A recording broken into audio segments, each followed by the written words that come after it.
Untuk mengarungi kehidupannya di muka bumi, Tuhan membekali manusia dengan akal pikiran. Akal tidak bisa dideskripsikan bentuknya. Kalau otak jelas bentuknya seperti itu. Jantung jelas bentuknya seperti itu. Tapi akal tidak bisa digambarkan.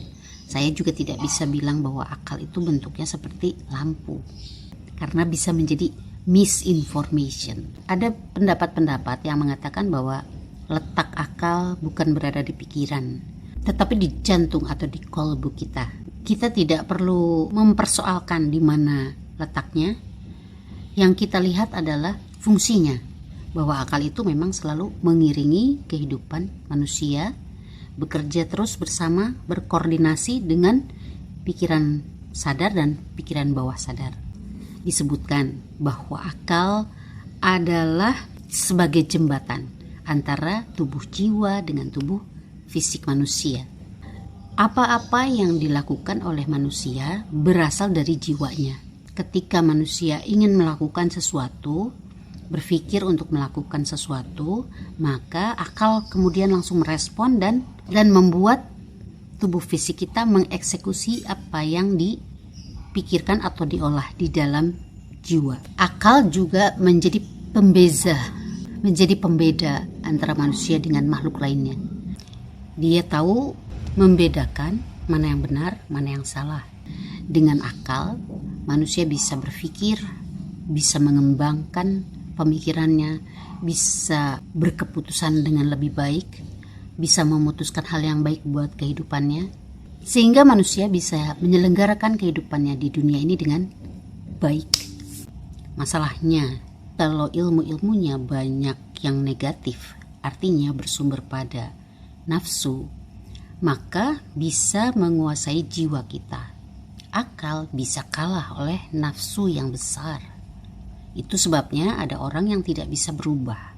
Dia punya konsep yang bagus untuk kehidupannya.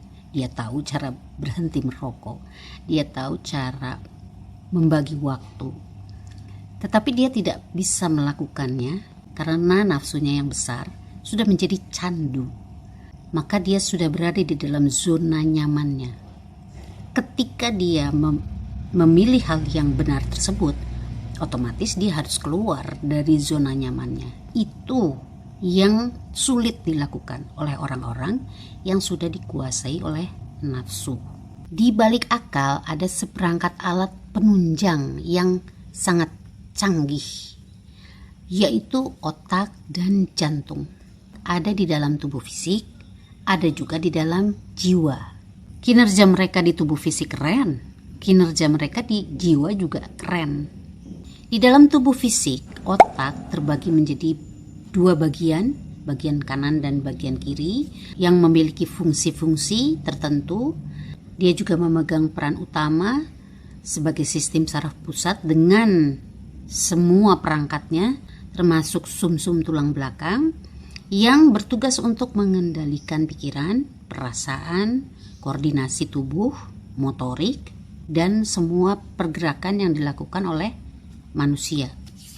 Jantung berperan untuk memompa, membentuk sebuah sirkulasi darah yang cukup dengan oksigen dan nutrisi.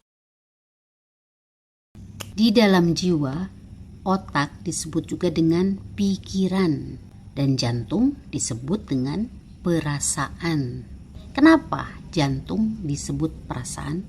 Karena menurut sejumlah penelitian bahwa di dalam jantung terdapat kolbu, di mana ada kutub positif dan kutub negatif yang selalu bergejolak. Maka menimbulkan emosi-emosi atau perasaan-perasaan. Hal yang positif bersumber dari ketakwaan.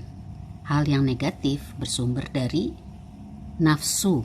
Pikiran disebut juga pikiran sadar, bekerja sebanyak 15%. Dan perasaan disebut juga dengan pikiran bawah sadar, bekerja sebanyak 85%.